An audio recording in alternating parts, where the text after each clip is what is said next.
Hello and welcome to another Hate Watchers breakdown and review. Today we're going over episode 6 of Andor titled The Eye. No wasting time today, let's jump right in. Spoilers ahead, you've been warned. We start off with Andor, still undercover, and the band of tweakers he's fallen in with in their final moments before they try to pull off this big score. They've gone clean before the job, and Dropout is feeling the effects. I couldn't sleep. It's natural. Dropout mentions a manifesto he scribbled when he was high.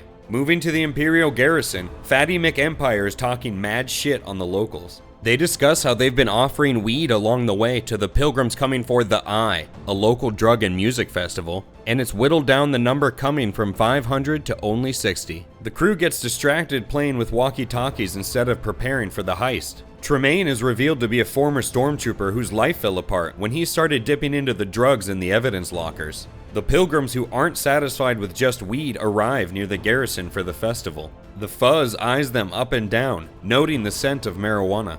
The boys get into uniform 90 minutes late because they're strung out. A cop comes very close to the girls and pees standing up to show the dominance of the patriarchy. This fat fuck can't get his belt on and he wants to beat his wife and son for pointing out his girth. The pilgrims mock the security force, switching to their native language to make a racist comment.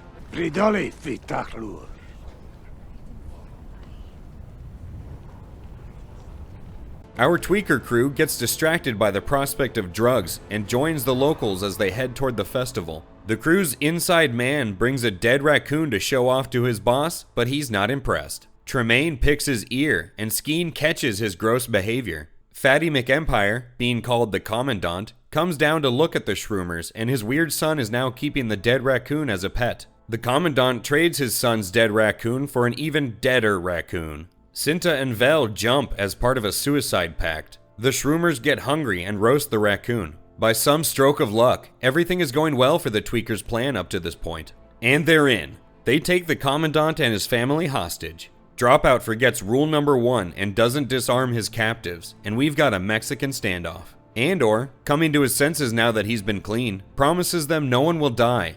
Then Cinta comes in, and this man dies. Looks like we can add suicide to the long list of things Cinta and Vel have failed at. The festival is underway as the locals get a bonfire going. The tweakers put the Commandant in the corner because he's in time out. Cinta's going full psycho now, and she wants to kill the weird son. The guards try and bribe Tremayne with munchies, but to their dismay, he's not high and not interested. The inside man gets a racist text on his iWatch from the shroomers. The festival is in full swing as the hippie circle is complete with singing. Feeling unsafe with this many people in the room, the mom and her son put on their face masks. Vel chooses this critical moment to make moves on Cinta. The Commandant's fat ass is pushing the tweakers off schedule. The guards guarding the most important thing here are playing some game. Getting a little extreme, the crew starts throwing men off of a cliff. And I am sure that they will do so again, which is why I am urging you to cooperate. Enough! Clem powers up the Star Tours shuttle. We return to the festival where everyone's starting to trip balls. They've broken into the vault. Row after row of Imperial credits lies just in front of them. They imagine all the dope they could buy. Skeen is ready to fucking party. Let's go! The Imperial radio technician hears some party music downstairs.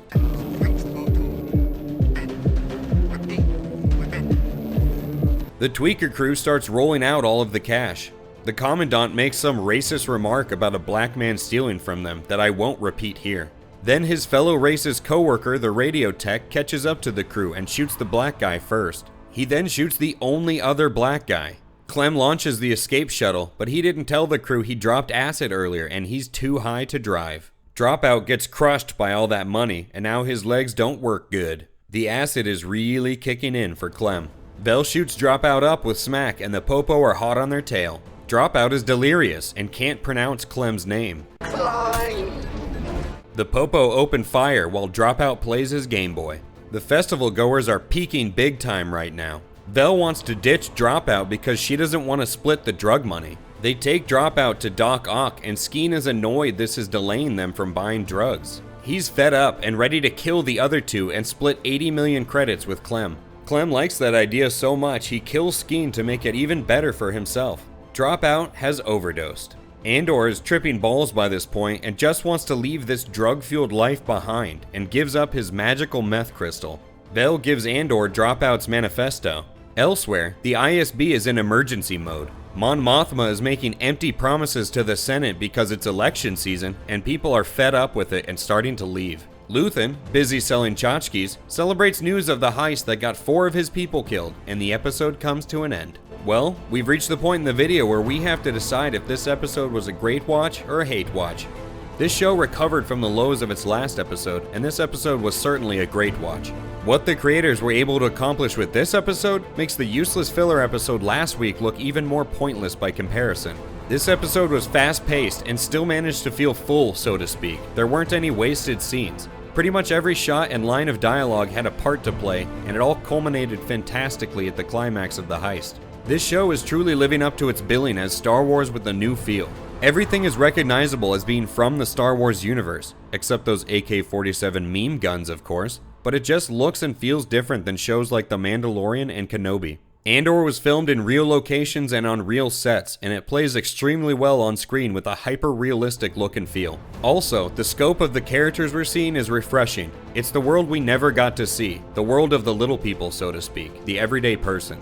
It looks like this season, like the proposed second season, is broken down into 3-episode arcs, with this 6th episode wrapping up the heist arc, so the next one should begin a new storyline. This also means we're halfway through this first season.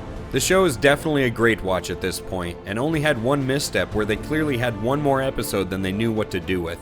Lastly, the show made another reference to the coming Gorman massacre, so they're really dropping hints that we're going to be seeing that, but based on the timing of this show, we'll have to wait until season 2. That's it for today. Thanks for joining us for this week's episode review.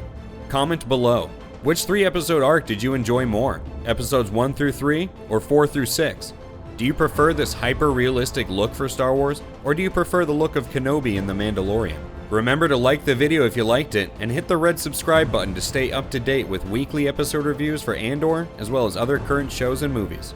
Thank you again, and we'll catch you on the next one.